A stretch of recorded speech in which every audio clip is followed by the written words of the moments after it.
আমি ব্যক্তিগতভাবে আমার কথা বলতে পারি যে আমার বাসায় পরিবারে আমার বাচ্চাদের যখন কোনো অসুখ বিসুখ হয়েছে, কখনো কোনো সমস্যা দেখা দিয়েছে, তৎক্ষণাৎ আমি সূরা ফাতিহা পাঠ করে তাদেরকে ফু দিয়েছি, তাদের শরীরে মুছেছি এবং সঙ্গে সঙ্গে আল্লাহ রাব্বুল আলামিন বিস্ময়করভাবে আমাকে উপকারিতা দিয়েছেন। আর এরকম ঘটনা আমার জীবনে ২-৪ বার নয়, বরং অগণিতবার ঘটেছে।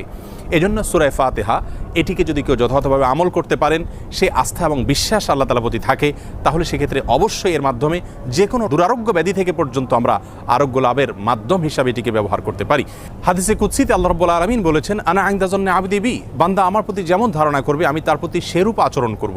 অতএব পরিপূর্ণ আস্থার সাথে, বিশ্বাসের সাথে যদি কেউ যে কোনো অসুখ বিসুখ থেকে, যে কোনো ব্যাধি থেকে মুক্তি লাভের জন্য সূরা ফাতিহাকে পাঠ করেন, সেটি পাঠ করে কোনো পানিতে, তেল ইত্যাদিতে ফু দিয়ে সেটি যদি ব্যবহার করেন, প্রয়োগ করেন, অথবা শরীরের কোনো জায়গায় অসুখ দেখা দিলে এটি পাঠ করে যদি ফু দেন সেই জায়গায় বা মোছেন, ইনশাআল্লাহ বিইذনিল্লাহ আল্লাহ